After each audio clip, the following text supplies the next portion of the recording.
Right, now here we are on side 2, ready for some more local news. So over to Elizabeth for the next item. 40 Hall Farm is getting in the spirit of National Apple Day next week by holding a fruit-themed event.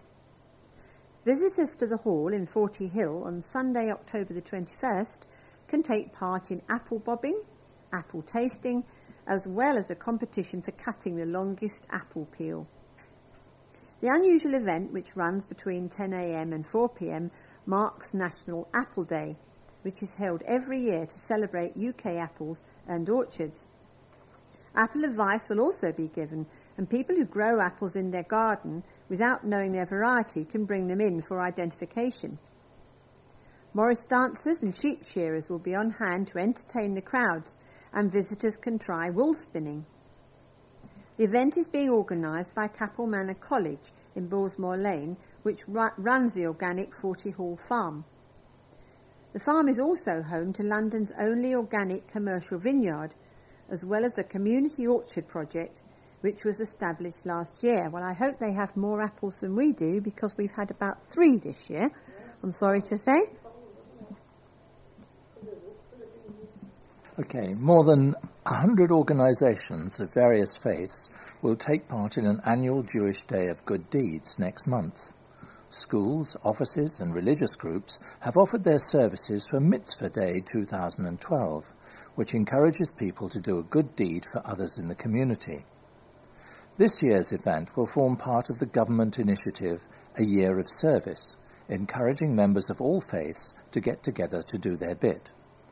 Charity Mitzvah Day UK, coordinating this year's projects, expects more than 300 groups to take part on Sunday, November the 18th. Mitzvah Day founder and chairman, Laura Marks, said, "We've been overwhelmed by the growing success of Mitzvah Day, which has become an established day of social action. This year, we're hoping to engage with even more communities and businesses. We want to see different types of organisations, individuals and faith groups working together, building stronger communities." Now in its 8th year, an increasing number of projects involve Jewish people working alongside those of other faiths, including Hindus, Christians and Muslims. As well as its work across the UK, Mitzvah Day expects to attract about 25,000 volunteers to support more than 800 initiatives, both nationally and internationally. This year, at least 24 countries are expected to take part, and communities in Australia, Poland and Germany have signed up for the first time. Mitzvah Day is supported by the newspaper group that publishes the Enfield Independent, and last year their team helped out with woodland management. A man has been jailed for 2.5 years for a robbery in Edmonton. Mohammed Hashim of Cypress Road, Edmonton, was sentenced at Wood Green Crown Court on Wednesday. The court heard the 19-year-old approached his victim, who had left the White Horse pub in 4th Street, Edmonton, at about 1:30 a.m. on September the 1st. He approached the man and put his hands in his pockets, saying, "Empty your pockets," at which point the victim pushed Hashim away. Hashim then picked up a traffic cone and hit the victim on the right side of the head, causing him to fall to the floor. He then punched the man repeatedly in the face and ran off with his phone. During the attack, the victim received a bloody nose and was taken to North Middlesex Hospital, where he was treated for head injuries and a bruised right eye. Police caught up with Hashim after he was seen on CCTV showing off the telephone to other people in Bedivere Road, a mile away from the incident. With help from the CCTV operator, officers were able to track him down and arrest him. A service supporting people with dementia has celebrated helping more than 400 patients with the condition. The Alzheimer's Society Enfield Dementia Advisor Service reached the milestone for helping people in the borough earlier this month. The service was launched in 2010 and supports people with dementia from the time they are diagnosed, giving them information about the condition and where they can get further help. Peter Todd, the Alzheimer's Society manager for North West London, said, "It's fantastic. The Enfield Dementia Advisor Service has supported so many people so far. Dementia advisor for Enfield, Meenakshi Jala, said, when people are diagnosed with dementia, they often feel they don't have enough information. At the other extreme, they can be overwhelmed with information and left to understand this alone. My job is to stop this happening by offering people in Enfield advice and guidance that is specifically tailored for them in a format they prefer. It's amazing to see what a difference it has made to people with dementia and those who care for them. People are sometimes referred to the service by a GP or social worker, or they may make contact with the services themselves. The Alzheimer's Society says 3,000 people in Enfield are currently diagnosed with dementia and estimates the number of people with the condition is set to increase by a quarter in the next 10 years.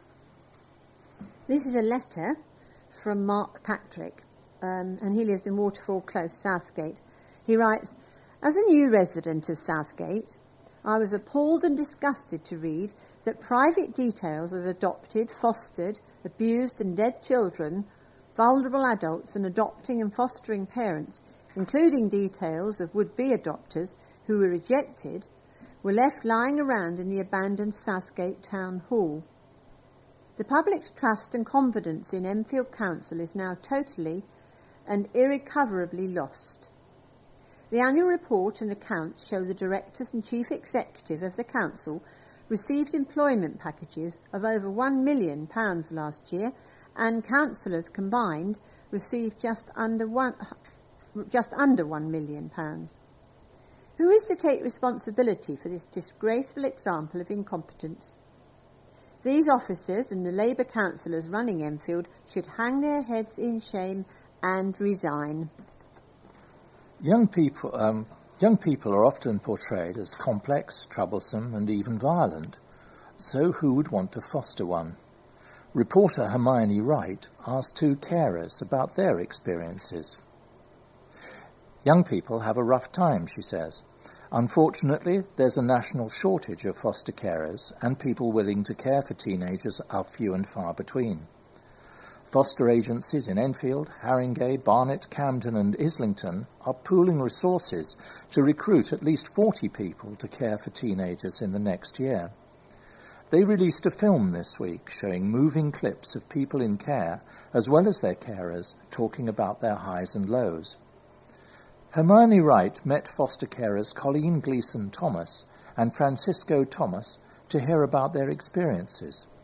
The pair have cared for 3 siblings, aged 9, 11 and 13, in their Hackney home for 2 years. Their first experience of foster care was tough. After 2 years of caring for a boy who came to them aged 12, they found the relationship strained and made the difficult decision to send him to new carers. Mrs. Gleeson-Thomas, 49, said, I think he just felt unloved. It's hard because the more you show that, the more difficult he found it because it was not something he wanted at that time. We were his focus and he was our focus, and it was a bit too intense. Mr. Thomas, who has 2 grown-up children of his own, said part of the process was being able to make hard decisions. He says that as foster carer it can be difficult laying down the law, but it's important to remain patient with the children to build a strong relationship. Mrs. Gleeson-Thomas, who had wanted to be a foster carer since she was a child, lit up when asked about her current foster children. She spoke of her 13-year-old girl who was doing brilliantly at school and has developed into a confident young woman. She admitted she felt overwhelmed at the beginning, but the pair have settled into foster care and she is shocked at how well it has gone. And what about the children? Why do teenagers think they're not being fostered as readily as babies and children? Pardon me. Ephraim Semerib spent 7 years in care from the age of 11.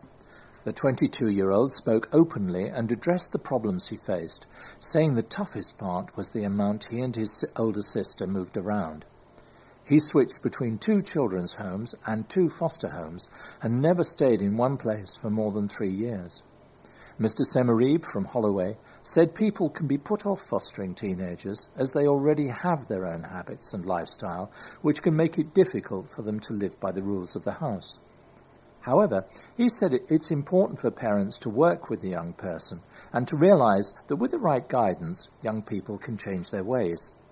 He said moving around was the hardest bit, but some foster carers make it easy.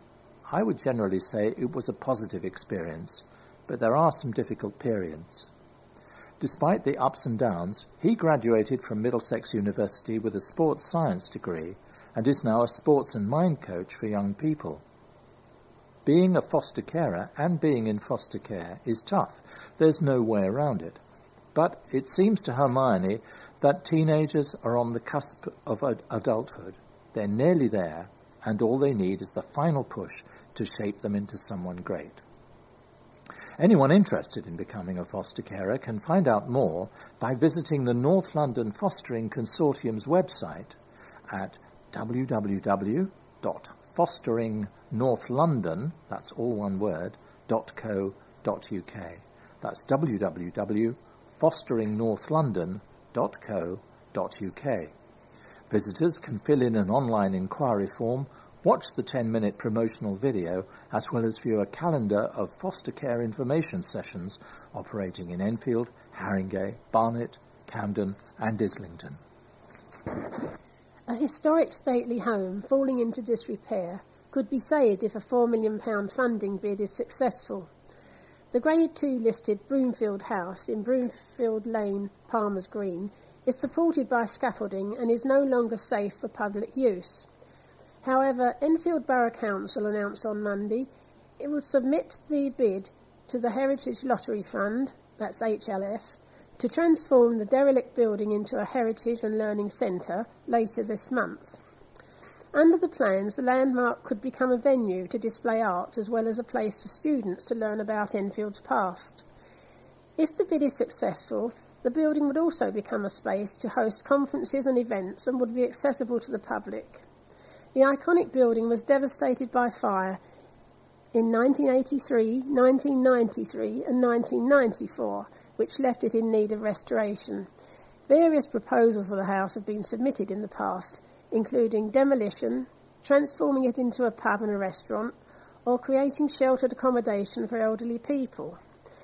The building even featured alongside other listed buildings on television show Restoration in 2003, in a bid to win a free renovation. However, the house lost out in the regional heats to Wilton's Music Hall in the East End.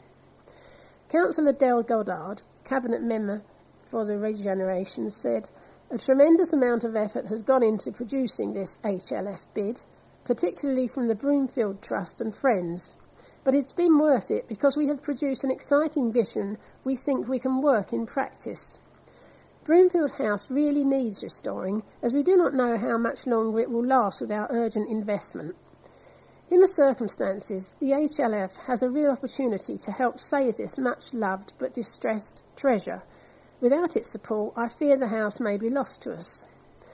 The HLF provides annual grants ranging from £3,000 to £5 million to heritage projects in need of investment in the UK.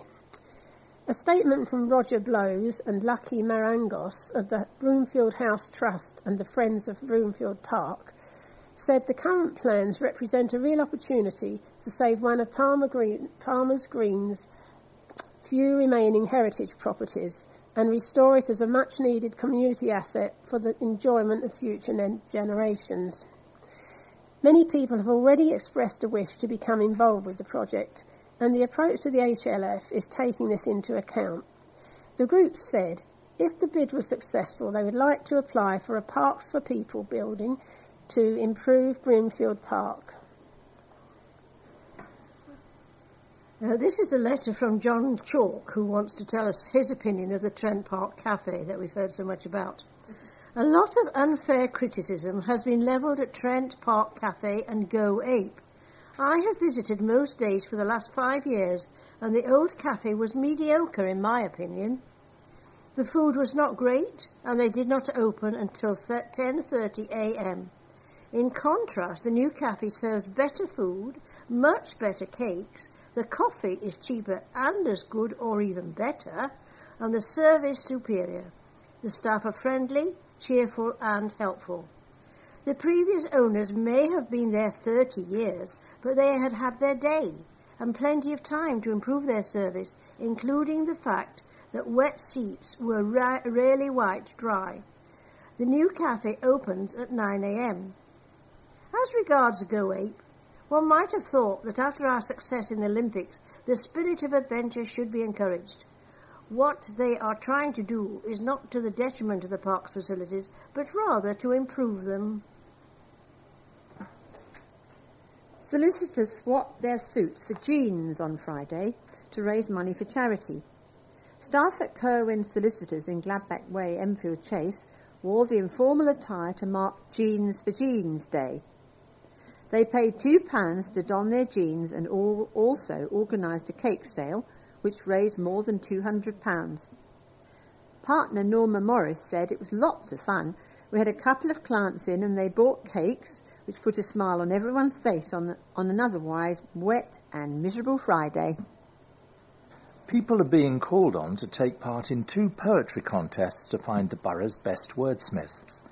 The Enfield Young People's Poetry Competition 2012 and the Enfield Mayor's Poetry Award were announced last week by Enfield Borough Council to celebrate National Poetry Day.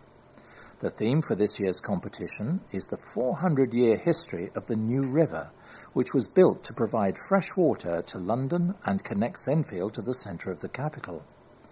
Poet and Enfield resident Mario Petrucci will be the adjudicator for the 3rd year and will be joined by local poets and Enfield Council's Cultural Services team on the judging panel. The Enfield Young People's Poetry Competition is for children up to the age of 18 and includes 3 categories, with Monday, December the 17th, the deadline for entries. One category is the best poem entered by a community group, school or class, with the winner getting £500. The Enfield Mayor's Poetry Award is open to anyone above the age of 18, with a possible prize of £500 for the first prize, with a deadline of Friday, December the 21st. Entries can be sent by post to Community and Schools Poetry Competition, 40 Hall, 40 Hill, Enfield, EN2, 9HA. That's Community and Schools Poetry Competition, 40 Hall, 40 Hill, Enfield, EN2, 9HA. Or by email to bisi, that's BISI, .olowu, that's OLOWU, at enfield.gov.uk. That's bc.oluwu at enfield.gov.uk. A AAA star student has been shortlisted for an award celebrating the achievement of young black people in London. Samara Linton, who is in her first term studying medicine at Cambridge University, was nominated by a family friend for the London Schools and the Black Child Academic Achievement Awards. The nomination marks the student's outstanding grades as well as her dedication to volunteering.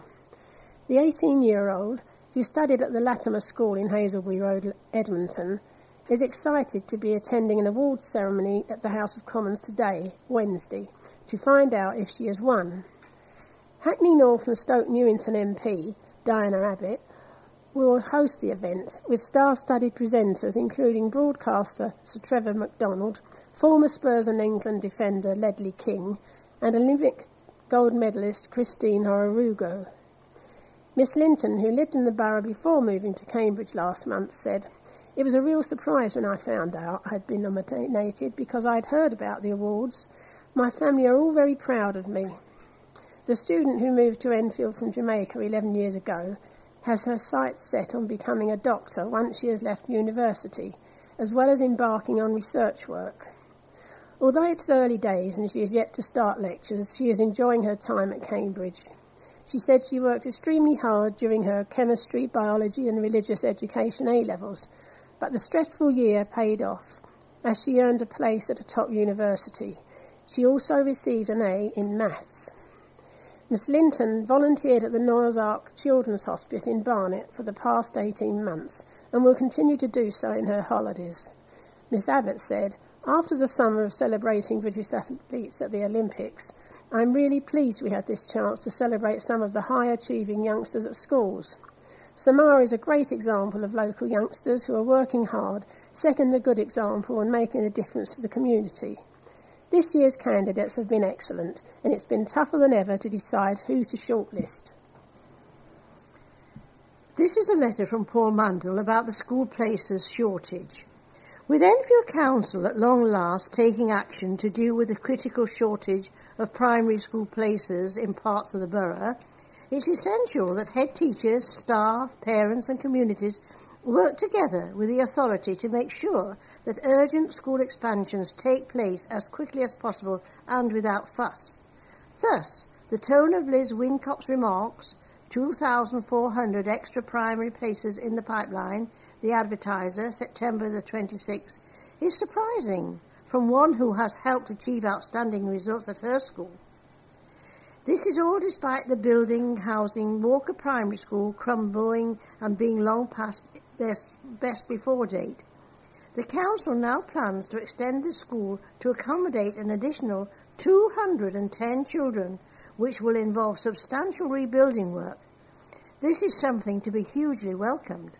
However, financial constraints mean the new buildings are unlikely to be state-of-the-art, nor can we expect money available to buy neighbouring land, so conditions may well remain a little cramped. The council should also be more positive on the proposal that the derelict Old Southgate Town Hall and Broomfield House could both be restored inexpensively to provide accommodation to new linked infants and junior schools. We are now in an era where we have to make do with less.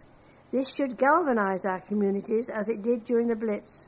So we need not worry that Walker will no longer be the happy and successful place it is today. With a positive attitude, it should be possible to achieve even greater things in more modest surroundings. The community group will be taking on a mammoth cycling challenge to raise money for charity.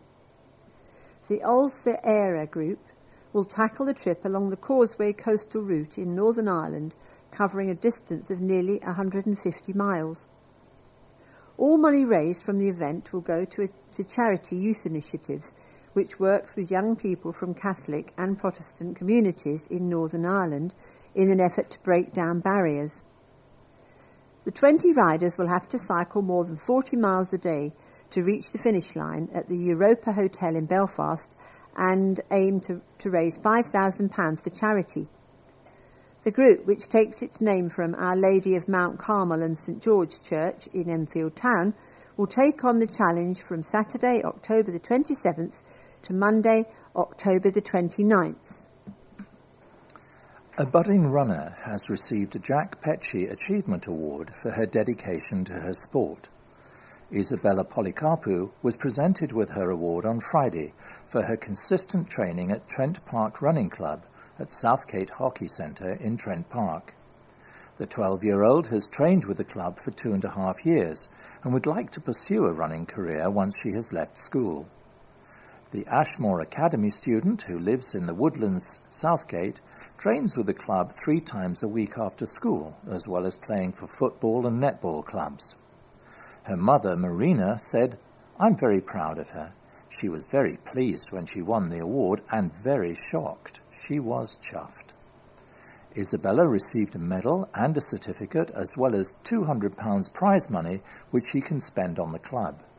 She's deciding whether to spend the money on club T-shirts or new running equipment. 3 vocalists from a quirky girl band have made it through to the regional finals of a major music competition.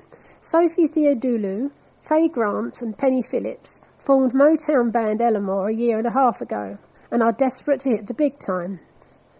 The girls impressed the judges at the Open Mic UK auditions in Camden and are due to perform in the regional finals on Sunday, October the 21st. Miss Theodoulou, who lives in Enfield Town, said their a cappella audience was nerve-wracking, as they had to perform on stage with 4 other groups vying for a place in the finals. The singer, who went to Southgate School in Sussex Way, Oakwood, said, "It was nerve-wracking, but at the same time really exciting. We've been working really hard, and it was great to hear people in the music industry giving us feedback. We are quite different to most girl bands. Our music is quite quirky, and we make sure we have our own strong harmonies." She works in hair salon Emma Clare Hair and Beauty Spa in Church Street, Enfield Town, but would like to focus on her passion for music full-time. Miss Phillips from Essex and Miss Grant from Derby are practising their vocals at the salon, as well as at Miss Theodulu's home, to make sure they are on top form for their next audition. Miss Theodulu is feeling positive about the next stage, although does not know who the group will be up against in the regional area and grand finals, held at the O2 Arena in Greenwich. The competition attracts more than 8,000 acts each year, with the winner receiving £5,000 and a chance to secure a record deal. She said, "It's really hard to tell because we don't know who we're up against. I hope we get through to the next stage. We're really trying to work hard and get as many people to follow us." The band is due to perform at the Dugdale Centre in London Road, Enfield Town on November the 11th. Young people performed at a school to spread their message against gun and knife crime. The campaigners, called Young Soldiers, sang and danced during a multicultural evening at Latimer All Saints Church of England Primary School in Hydethorpe Road, Edmonton, on Thursday. The group, led by Pastor Pat Agadmar, visited schools in the borough to encourage young people to focus on education and stay away from crime. The crew spent 10 minutes on stage and performed a street dance and ballet and sang their song Believe and Achieve. Pastor Pat, who trains the youths to be mentors and role models, said, "It was really good. The young soldiers sang and danced because young people love that. It's a language they understand." Unfortunately, gun and knife crime is still one of the evils of the moment, not just in Enfield but all over the world. But this absolutely made a difference.